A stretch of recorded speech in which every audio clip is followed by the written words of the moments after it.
على النبي يا أيها الذين آمنوا صلوا عليه وسلموا تسليما اللهم صل على محمد وعلى آل محمد كما صليت على إبراهيم وعلى آل إبراهيم إنك حميد مجيد اللهم بارك على محمد وعلى آل محمد كما باركت على إبراهيم وعلى آل إبراهيم إنك حميد مجيد أما بعد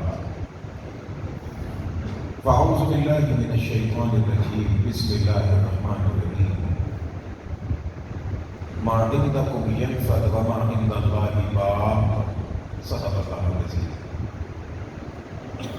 بزرگان محترم برادران عزیز قابل سر تقریر علماء کرام مشائخ اعظام اور بالخصوص آج ہم سب کے لیے انتہائی شکر کا مقام ہے اور ہمارے لیے انتہائی باعث عزت یہ کھڑیاں اور نخات ہے کہ حضرت مولانا پروفیسر ڈاکٹر محمد سعد صدیقی صاحب دامت برکاتہ العالیہ آج کی اس نشست میں اور محفل میں موجود ہیں اور حضرت کے بیان سے پہلے حضرت کی اختتامی دعا سے پہلے بطور میزبان کے دو تین باتیں عرض کرنا ضروری ہیں۔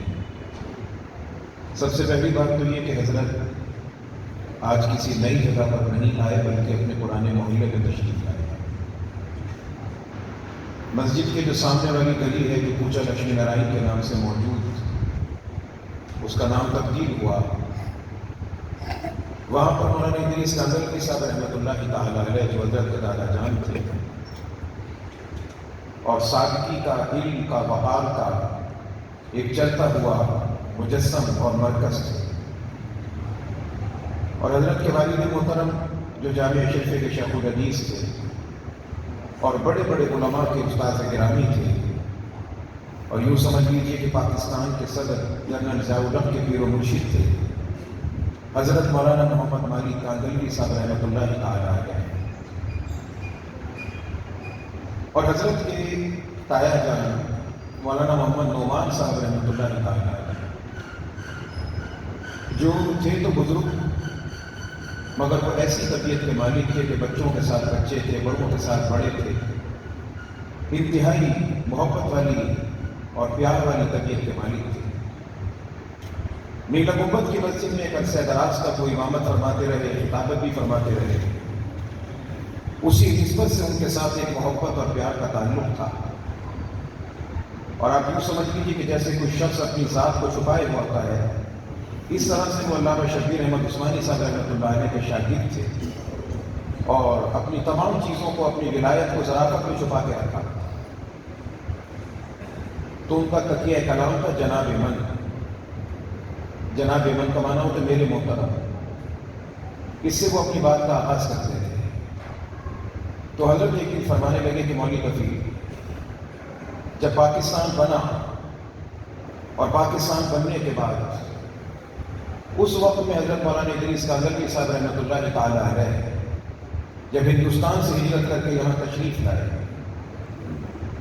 اور بقول بزرگ کے کہ ہندوستان کے بعض علاقے ایسے تھے کہ جہاں پر یہ محسوس ہوتا تھا کہ زمین سے پیداوار کی بجائے پروردگار علم اور عمل کے افراد پیدا کرتا تھا۔ چھوٹی چھوٹی جگہ، تھانہ بھون، گنگو، نانوتا، جنجانا، کیرانا، کاندھلا، تو حضرت وہاں سے جب تشریف لائے تو بقول مولانا نعمان صاحب رحمۃ اللہ تعالیٰ علیہ کہ اس وقت میں کہ جب لوگ جھوٹے کلیم داخل کر رہے تھے، اور حضرت کے بقول فرمانے لگے کہ اس وقت بیٹا دو چیزوں کو عروج ملا ہوا تھا، ایک زمین کو اور ایک کمین کو، ان دو چیزوں کو عروج ملا ہوا تھا، اور فرمانے لگے کہ ابا جو تھے وہ ہمارے جو سیٹلمنٹ کرنے والے افراد تھے وہ ان کے رشتے دار تھے، انہوں نے مجھے یہاں گلی میں 3-4 مکانات بتائے کہ جو حضرت کے کہنے پر کسی کسی کو دیے گئے۔ کہنے لگے کہ وہ صاحب جو سیٹلمنٹ کرنے والے تھے وہ ابا جی کے جاننے والے تھے، اور اس وقت تک ماڈل ٹاؤن جو تھا وہ ایک مشہور اور ماڈرن آبادی کے طور پہ، جدید آبادی کے طور پہ قائم ہو چکا تھا۔ وہاں بڑے بڑے کناروں پر پھیلے ہوئے گھر، مکانات، محلات موجود تھے۔ یہ انہی بزرگوں کی دعاؤں اور اخلاص کا اثر ہے جو آج آپ کو یہاں پر قدم قدم پر مسجد نظر آتی ہے۔ تو مجھے مولانا نعمان صاحب رحمۃ اللہ تعالیٰ علیہ کے وہ الفاظ اب بھی یاد ہے، کہنے لگے کہ ابا نے سیٹلمنٹ والے کو بلایا اور کہا کہ اچھا مولوی صاحب میں دفتر میں تو جانے کے لیے تم میرے پاس آؤ. وہ سارے کے سارے کاغذات سب لے کر آ گئے. اب کہنے لگے کہ میں اس انتظار میں تھا کہ ابا پتہ نہیں یہاں کی جگہ کا منتخب کریں کہ 2 کنال 4 کنال 5 کنال. کہنے لگے تھوڑی دیر کے رکنے کے بعد مولانا ادریس صاحب رحمۃ اللہ علیہ نے فرمایا کہ مولوی صاحب ایسا کرو، مجھے کوئی ایسی جگہ لاہور کی بتاؤ جس میں ہر 100 اور یا 150 قدم پر مسجد پائی جائے. کسی ایسی جگہ کا پتہ دو جہاں پہ ہر 100 یا 150 جگہ قدم پر مسجد پائی جائے. مجھے کناروں پر پھیلنے کی جگہ نہیں چاہیے. کہنے لگے جب انہوں نے جگہ نکالی تو یہ اللہ تبارک و تعالیٰ کا کرم ہے کہ آپ مکی مسجد پرانی پان منڈی سے شروع ہو جائیں اور پرانی انارکلی تک آپ چلے جائیں، پرانی انارکلی کے تھانے مسجد مبارک تک، تو الحمدللہ آپ کو علماء حق کی تقریباً 37 مساجد مل جائیں گی الحمدللہ. اور تمام مساجد کے پیچھے کوئی نہ کوئی تاریخ موجود ہے، بڑی گہری تاریخ موجود ہے. بڑے بڑے علماء، بڑے بڑے مشائخ، بڑی بڑی تحریکات وہ سب موجود ہیں. اور آج جس مسجد سے ہم درس قرآن کا آغاز کر رہے ہیں، عزیزم کو مفتی محمود کو اللہ علیہ سلامت رکھے، میرے برادر مکرم کہ جنہوں نے اس بجھی ہوئی شمع کو روشن کیا. ایک زمانہ تھا، ایک وقت تھا کہ وہ مسجد جس میں درس قرآن ہوتا تھا وہ مسجد سمجھی جاتی تھی کہ علماء حق کے ساتھ وابستہ ہے. مگر رفتہ رفتہ دھیرے دھیرے وہ تمام چیزیں ختم ہو گئی، تمام چیزیں ختم ہو گئی. عوام کا شوق ختم ہو گیا، علماء کی تناسانیاں پیچھے نظر آ گئی اور یہ شوق ختم ہوتا چلا گیا. درس قرآن جس تسلسل کے ساتھ ہم نے اس مسجد میں دیکھا،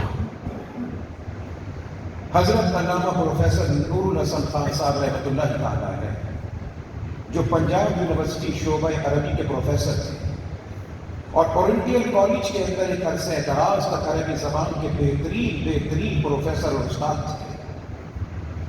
عربی زبان کے بہت بڑے پروفیسر تھے. ظہور احمد اظہر صاحب ان کے شاگرد تھے. ایک عرصے تک اس مسجد میں ان کا درس ہوتا تھا مغرب کے بعد 20 منٹ، اور 20 منٹ ایسے ہوتے تھے کہ آپ کھڑی دیکھ کر 20 منٹ درست کر لیجئے کہ 20 منٹ ہو چکے، 21واں منٹ نہیں ہے. ایسے مرد بھی ہوتے تھے، عورتیں بھی ہوتی تھیں. اس وقت بچے تھے، ہمیں پتہ بھی نہیں تھا کہ ایک وقت میں پروردگار کے بزرگوں کی جوتیوں کے صدقے میں ہم کو جو قرآن پڑھنے پڑھانے کی توفیق عطا فرمائے. اور اتوار کے دن چھٹی ہوتی تھی. اس وقت میں بس نام سنا تھا، مگر یہ اللہ کی حکمت اور توفیق تھی کہ بعد میں وہ کتابیں پڑھنے کا موقع ملا.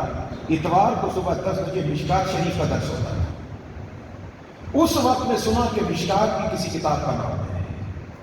اور حضرت کی علمی پیمانے کا انداز یہ تھا کہ حضرت اقدس امام الاولیاء مولانا احمد علی صاحب لاہوری رحمۃ اللہ تعالیٰ علیہ کے صاحبزادے مولانا عبید اللہ انور صاحب رحمۃ اللہ تعالیٰ علیہ، مولانا عبید اللہ انور صاحب، مولانا اسد مدنی صاحب اور حضرت کے تایا جان مولانا نعمان صاحب، یہ تینوں افراد دارالعلوم دیوبند میں کلاس فیل تھے. مولانا عبید اللہ انور صاحب رحمۃ اللہ تعالیٰ علیہ، اللہ بخش میاں جی کی دکان باہر ہوتی تھی، اور اس وقت میں صرف اس کتاب کا نام سنا تھا، پتہ نہیں لگا تھا کہ کیا چیز ہے کیا نہیں. کتاب یہاں پہ کمبلوں کے اندر رکھی ہوئی ہوتی تھی. کتاب کا نام تھا حجت اللہ البالغہ، شاہ ربیع اللہ محدث دہلوی رحمۃ اللہ تعالیٰ علیہ. اور علامہ نور الحسن صاحب رحمۃ اللہ تعالیٰ علیہ، ان کے علمی پائے کا عالم یہ تھا کہ مولانا عبید اللہ انور صاحب رحمۃ اللہ تعالیٰ علیہ، علامہ صاحب رہتے تھے بلال گنج میں، مولانا عبید اللہ انور صاحب شاہ والا گیٹ کے اندر. تو وہ صبح کے وقت میں اچھا دور تھا، نہ کوئی دہشت گردی تھی، نہ کچھ اور تھا، نہ کچھ اور تھا. حجت اللہ البالغہ سبقاً پروفیسر نور الحسن صاحب رحمۃ اللہ علیہ سے پڑھتے تھے. اور اس درس میں بعد میں ہم نے میڈیا کے ذریعے دیکھا کہ یہ کون ہے، یہ کون ہے، یہ کون ہے، یہ کون ہے. لیکن ان تمام افراد کو ہم نے اس مسجد میں دیکھا تھا. اس لیے کہ جو باتیں میں اس وقت آپ کی خدمت میں عرض کر رہا ہوں، شاید کہ ان باتوں کا جاننے والا ان کا کوئی گواہ موجود نہیں ہے. اس وقت اکا دکا ہو تو میں نہیں کہہ سکتا، مگر نہ کوئی گواہ موجود نہیں ہے کہ اس میں کتنی بڑی تاریخ موجود ہے. وہ بہت سارے افراد جو اپنی ذات میں انجمن بنے، ان کے اپنے اپنے حلقے بنے اور انہوں نے اپنے اپنے طور پہ بڑی شہرت کمائی. ہم نے ان افراد کو یہاں پہ دیکھا تھا. بعد میں جب میڈیا کے ذریعے شکلیں سامنے آئیں تو پتہ چلا یہ کون ہے، یہ کون ہے، یہ کون ہے. اس درس قرآن کی مجلس میں یہیں پر جب پرانی شکل تھی، وہ تصویر آج بھی موجود ہے، وہ کہ مسجد وہ چھوٹی تھی مگر اس کی جو شکل و صورت تھی اور اس کی جو بناوٹ کی قدیم طرز کے مطابق وہ بہت ہی خوبصورت اور لاجواب تھی. وہ بھی میرے سامنے آ رہی ہے. یہاں پر 9 درسے بنے ہوئے ہوتے تھے، باہر چھوٹا سا صحن ہوتا تھا. ایک بڑی عجیب و غریب نقشے کے ساتھ محبت اور عشق کی تعمیر تھی. تو 9 دروں کے باہر وہ افراد بیٹھے ہوئے ہوتے تھے. بعد میں پتہ چلے کون ہے. سب سے پہلے بیٹھے ہوئے ڈاکٹر اسرار احمد صاحب. ان کے ہاتھ میں ان کے پیچھے ایک آدمی ہوتا تھا, کاپی کتاب لکھتا تھا, وہ موجود ہوتے تھے. ڈاکٹر غلام مرتضیٰ ملک ان کے پیچھے ہوتے تھے. وہیں پر ایک صاحب بیٹھے ہوئے, چمڑے کا بڑا سارا بیگ ہوتا تھا, اس کے اندر رف کاغذ کی پوری کاپی ہوتی تھی. خاموشی کے ساتھ آتے تھے, بیٹھتے تھے, نوٹ کر کے چلے جاتے تھے. جاوید احمد غامدی صاحب, وہ بات میں پتہ چلے کہ یہ صاحب, اور بہت سارے افراد. اور کئی مرتبہ قرآن پاک مکمل ہوا الحمدللہ. یہاں اللہ کے فضل و کرم سے قرآن پاک کی تکمیل ہوئی. اس کی بڑی پررونق تقریب اللہ کی طرف سے اللہ کریم نے منعقد کروائی. بہت کچھ سلسلہ ہوا.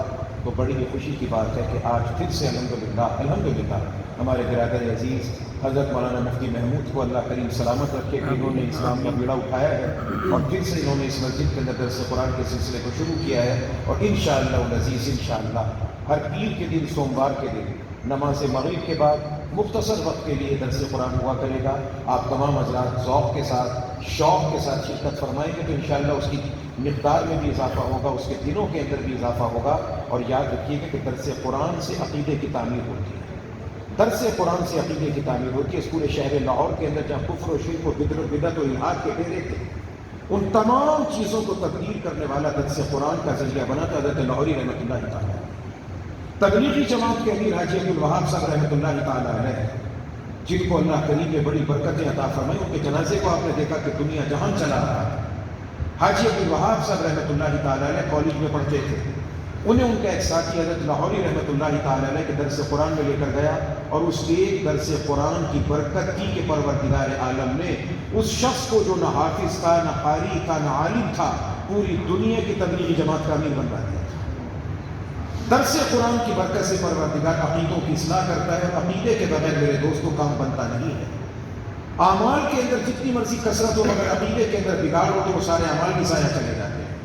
اور حضرت لاہوری رحمۃ اللہ تعالیٰ علیہ, ان کا اس مسجد کے ساتھ, اس علاقے کے ساتھ جو تعلق اور وابستگی تھی, آپ سب دکانداروں پر قرض ہے, سب دکانداروں پر قرض ہے. میں آپ سے کہانی نہیں بیان کر رہا, میں نے یہاں بیٹھ کر بڑے بڑے بزرگوں کو دیکھا, سنا ہے. حضرت لاہوری رحمۃ اللہ تعالیٰ علیہ نے یہاں پہ آ کر جو آپ لوگ مسجدوں کی اتنی خدمت کر رہے ہیں نا, اور اللہ کریم آپ سے خدمت دے رہے ہیں, اتنی ساری مسجدوں کے آپ نے انتظام چلا رہے ہیں, کسی پہ احسان نہیں کر رہے, یہ اللہ کا احسان ہے جو آپ سے کام لے رہا ہے. ہر دکان کے باہر, ہر دکان کے باہر, سنارکلی بازار میں 3 یا 4 دکانیں جو تھی مسلمانوں کی, باقی سب ہندوؤں کی.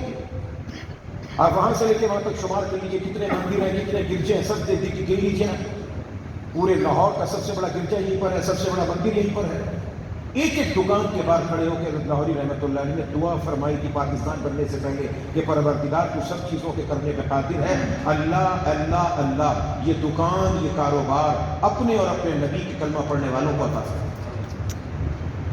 یہ ان بزرگ کی دعاؤں کا صدقہ ہے جو پروردگار عالم میں یہ پاک بحال ہے. تو میرے عزیزوں اور میرے بزرگوں اور میرے دوستوں اور ساتھیوں, اللہ تبارک و تعالیٰ آپ سب کے علم میں, عمل میں, رزق میں برکتیں عطا فرمائے. اور میں ایک مرتبہ پھر شکر گزار ہوں, اور ہم سب کے لیے یہ بہت بڑا خوشی کا اور بہت بڑی مسرت کا لمحہ ہے کہ حضرت جیسی شخصیت نے ہم کو اپنا قیمتی وقت عنایت فرمایا. بہت بڑے دادا کے پوتے ہیں, بہت بڑے والد محترم کے صاحبزادے ہیں, اور حضرت کے سسر محترم اللہ کریم ان کو کروٹ جنت عطا فرمائے. مولانا مشرف علی تھانوی صاحب رحمۃ اللہ تعالیٰ علیہ, آپ حضرات نے دیکھا کہ اللہ کریم نے کیا مقام ان کو عطا کیا کہ اللہ نے روضہ رسول کے پڑوس کے اندر جنت البقیع میں اللہ کریم نے آرام کرنے کا موقع عطا فرمایا. سارا کا سارا گھرانہ علمی گھرانہ. اور اس سے بڑھ کر یہ کہ اللہ تبارک و تعالیٰ نے آج کل کے دور میں, جس وقت میں کہ کوئی بھی شخص کسی اپنی ذات اور نسب کے حوالے سے کچھ نہیں کہہ سکتا, اور ماشاءاللہ سادات کے حوالے سے تو کہنا کیا. اور پھر حضرتی کی برکت سے حضرت کے تایا جان کی مجھے ایک بات یاد آتی, بڑی محبت سے کہتے تھے کہ جناب من کہ بچی کچی اون کا بن گیا کھیس, بچی کچی اون کا بن گیا کھیس, جس کو نہ ملی قوم کو ہی بن گیا شیخ. یہ حضرت فرماتے تھے, اور فرماتے تھے کہ میں تم کو گارنٹی کے ساتھ یہ کہہ سکتا ہوں کہ میں اولاد صدیق اکبر رضی اللہ تعالیٰ.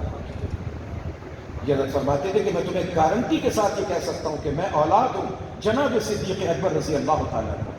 تو یہ نسبت کم نہیں ہے کہ چند نسبتوں کے ساتھ حضرت ہمارے سامنے موجود ہے جو اس خاندادے سے وابستہ ہیں کہ جن کے جد امجد آج بھی نبی علیہ السلام کے ساتھ قبر اطہر میں آرام فرما رہے ہیں. صدیق اکبر رضی اللہ تعالیٰ عنہ کی نسبت سے یہ صدیقی ہیں اور بہت بڑے دادا کی اولاد، بہت بڑے والد گرامی کے فرزند، اور اس سے پچھلے بھی بہت بڑا علمی عملی خانوادہ ہے۔ حضرت تشریف لائے۔ میں سب کی طرف سے، تمام اپنے برادران کی طرف سے، علاقے کے علماء کی طرف سے آپ کا بہت شکریہ ادا کرتا ہوں کہ آپ قیمتی وقت بہت دور سے بحریہ ٹاؤن سے یہاں تک تشریف لائے، آپ نے زحمت فرمائی۔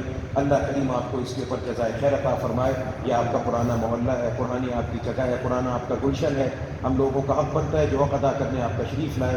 اللہ کریم آپ کو اس کی جزائے خیر عطا فرمائے، اور ہمارے عزیز برادر حضرت مولانا مفتی محمود کو اللہ کریم قرآن پاک کے ساتھ وابستگی عطا فرمائے، اور قرآن پاک کی خدمتوں کے لیے اللہ تعالیٰ ان کو اور ان کی نسلوں کو اللہ تعالیٰ قبول فرمائے۔